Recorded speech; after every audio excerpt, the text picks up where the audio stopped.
What's up, world? Thanks for jumping in for another ride. Today, we're actually going to test and see if a K&N air filter is allowing any dust, dirt, debris, any contaminants whatsoever inside of your engine. So let's get started.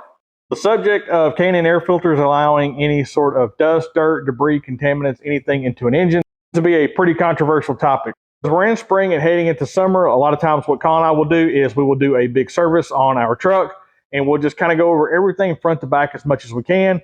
And one of those service items includes servicing the K&N air filter on our 2016 F-150. And it seems to be a pretty controversial subject, whether the air filter is letting any sort of contaminants or debris inside of the engine.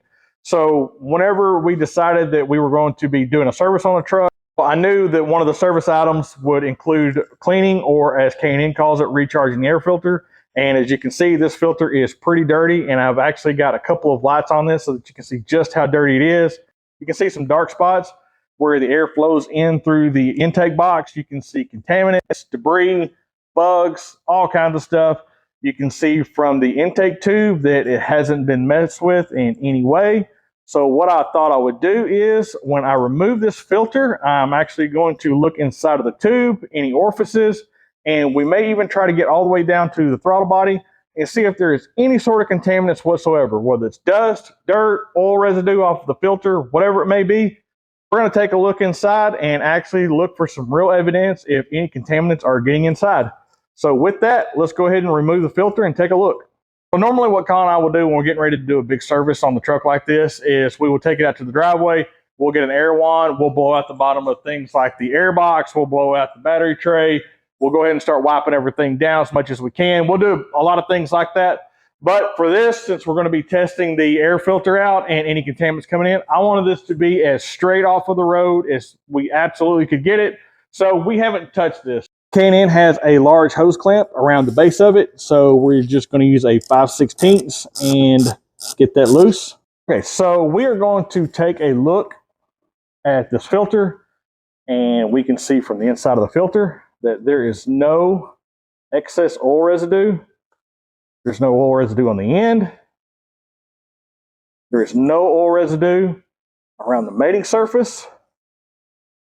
And as you can see, the outside of it is extremely dirty. So now we're going to go ahead and keep pulling this thing apart, and we're going to take a look inside.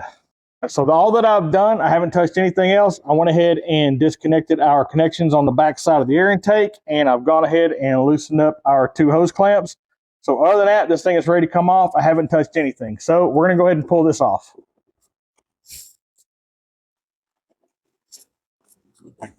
So you can see that it is stuck on the throttle body. So I haven't done anything to mess with this.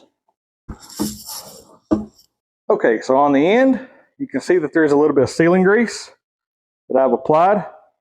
See how thick that is? That is sealing grease that I have applied for the boot to go around it. If we look inside, there is absolutely nothing inside that would indicate in any way that anything is passing through that. And I'll get multiple angles of this.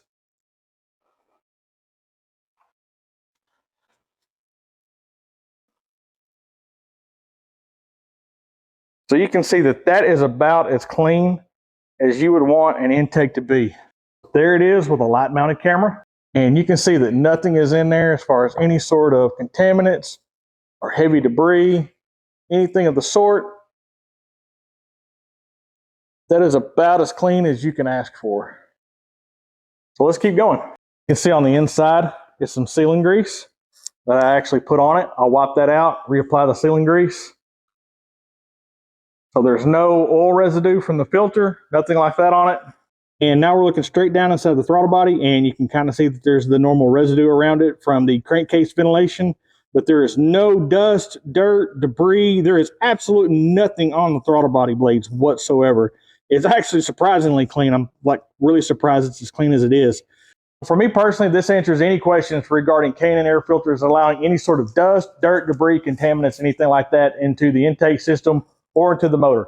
So communicating with the YouTube community through comments left on other videos that I posted up, it seemed to be kind of a controversial subject. I want to know that I wasn't doing anything intentionally or unintentionally to shorten the life of my own vehicle. So after 107,000 miles, that's pretty clean. I have absolutely no complaints about it. With that, this has settled any debate in my mind regarding K&N air filters letting in dust, dirt, debris, anything like that, bypass into the intake system and on into the motor.